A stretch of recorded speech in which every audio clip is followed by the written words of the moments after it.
Concept बताना बहुत ज़रूरी है। अगर आपके कुछ मकासद बड़े हैं, कुछ करना चाहते हैं, डॉक्टर बनकर, इंजीनियर बनकर या किसी भी फील्ड में जाने के लिए अच्छी बेस का होना बहुत ज़रूरी होता है। ओके,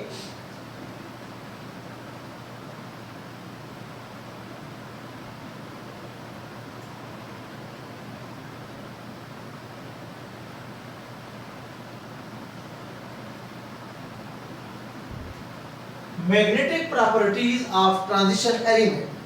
Students, transition elements के आउटर मोस्ट शेल में क्या होते हैं? अक्सर औकात अनपेयर्ड इलेक्ट्रॉन मौजूद होते हैं और अनपेयर्ड इलेक्ट्रॉन जिस एलिमेंट के पास मौजूद हो उस एलिमेंट को क्या करता है? External magnet attracted.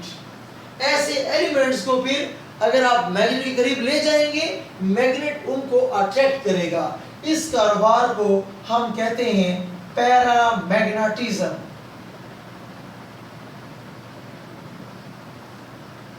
आइए कुछ डिटेल से बात हो जाए, प्लीज मेरे साथ रेडी रहें।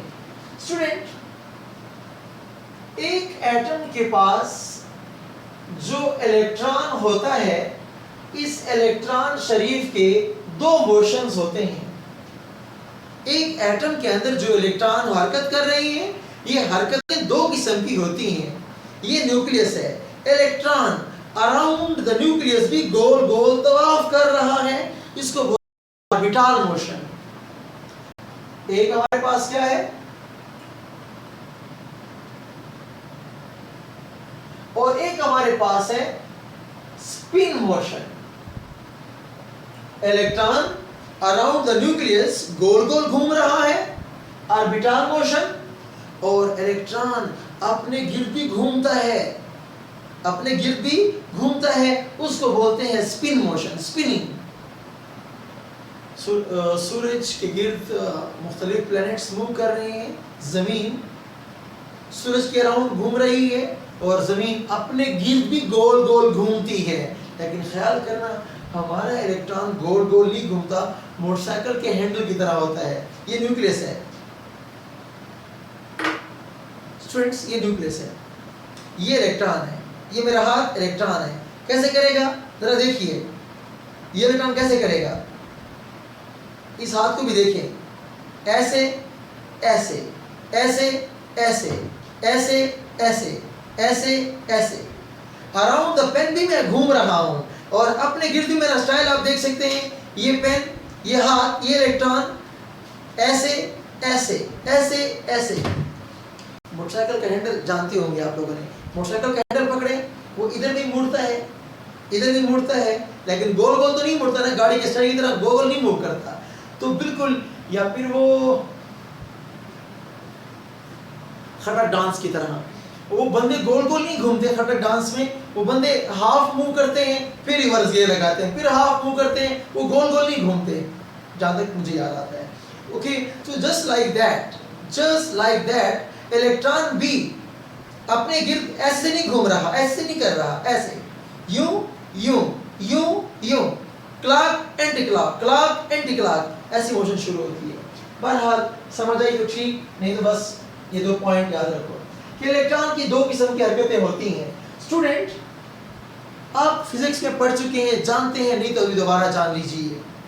एक चार्ज पार्टिकल जब मूव करता है, एक चार्ज पार्टिकल जब मूव करेगा, वो फ्लेमिंग के right hand rule and left hand rule को रिकॉल करें। यस, कुछ ऐसा कुछ टीचरों ने बनाया था हमारे क्लास में, ऐसा कुछ होता है। बहरहाल, अगर आपका इलेक्ट्रॉन यूं जा रहा है, चार्ज पार्टिकल यूं जा रहा है, इसके परपेंडिकुलर इसका मैग्नेटिक फील्ड भी होता है और उसके परपेंडिकुलर उसका इलेक्ट्रिक फील्ड भी होता है। मेरी बात का मकसद ये है कि चार्ज पार्टिकल जब मूव करेगा, चाहे एक आयन जाए, चाहे इलेक्ट्रॉन जाए, चाहे प्रोटॉन जाए, कोई भी चार्ज पार्टिकल जब मूव करता है it act as a tiny magnet, छोटा सा मैग्नेटिस का टुकड़ा बन जाता है। ओके, तो स्टूडेंट इस इलेक्ट्रॉन के इस हरकत की वजह से क्या होगा, स्पिन मूवमेंट का वजूद आता है। इसके इस मूवमेंट से ऑर्बिटल मूवमेंट का वजूद आएगा और अब net magnetic movement is equal to orbital movement plus spin movement. एक इलेक्ट्रॉन की दो हरकतें हैं, इलेक्ट्रॉन के अपने गिर्द घूमने से भी मैग्नेटिज्म प्रोड्यूस हो रही है, ये एक टाइनी मैग्नेट होता है, इसका मैग्नेटिक फील्ड होता है, तो ये मैग्नेटिक फील्ड जमा होकर नेट फैसला करते हैं कि इस इलेक्ट्रॉन के पास इतनी मैग्नेटिज्म दस्तयाब है। तो स्टूडेंट्स, जब आपका इलेक्ट्रॉन अनपेयर्ड होगा तो ये वाली वैल्यू जमा हो जाएंगे, कोई जवाब आ जाएगा, इसीलिए ये पैरामैग्नेटिज्म काज करेगा। लेकिन अगर आपके पास क्या हो, अगर आपके पास एक ऑर्बिटल में इलेक्ट्रॉन क्या हो, इलेक्ट्रॉन का जोड़ा पूरा है, तो स्टूडेंट इसका भी नेट मैग्नेटिक मूवमेंट होगा, इसका भी नेट मैग्नेटिक मूवमेंट होगा।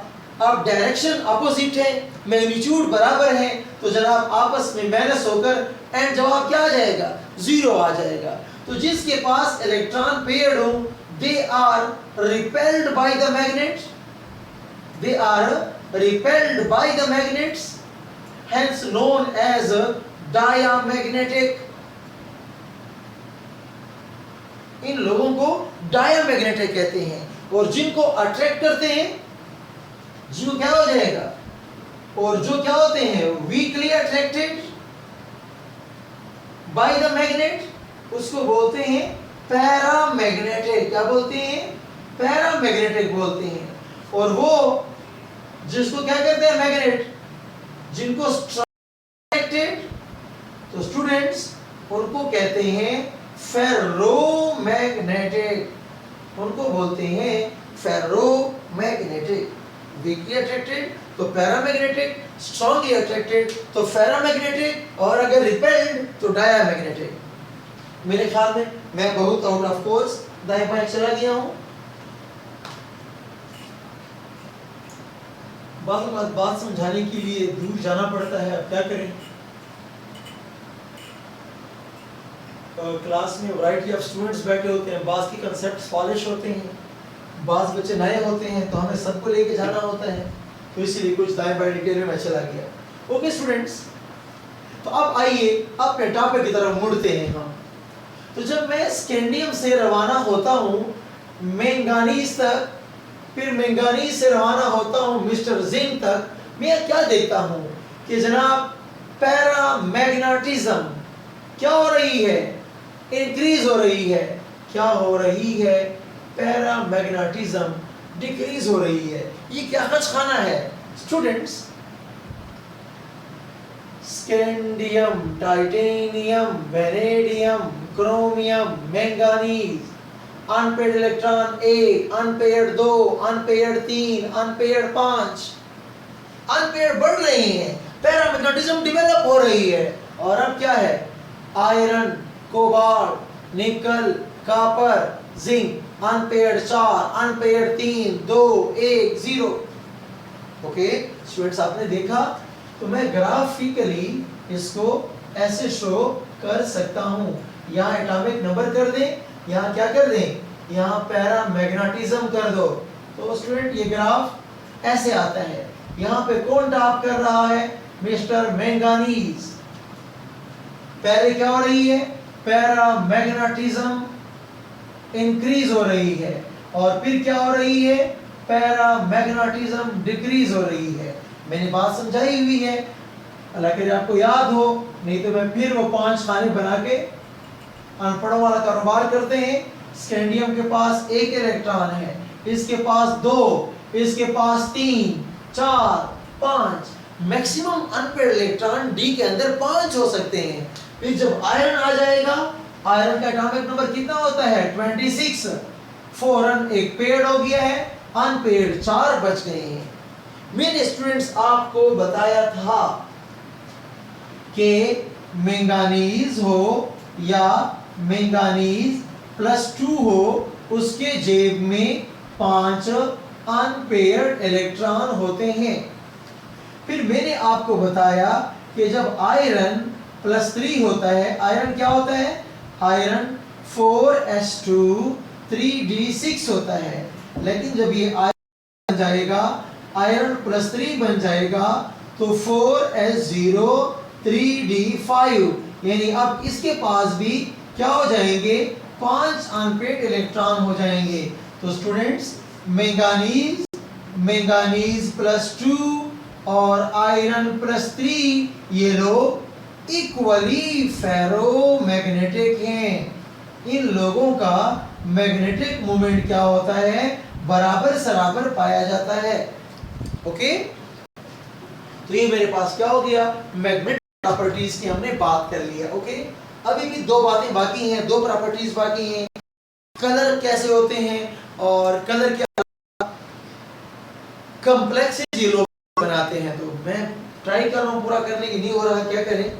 बहरहाल हम आधा चैप्टर पढ़ चुके हैं, फिक्र ना करें, डरे नहीं कि हम स्लो जा रहे हैं। ठीक है जी, तो इंशाल्लाह मंडे के दिन डिस्कस करेंगे। अल्लाह हाफिज।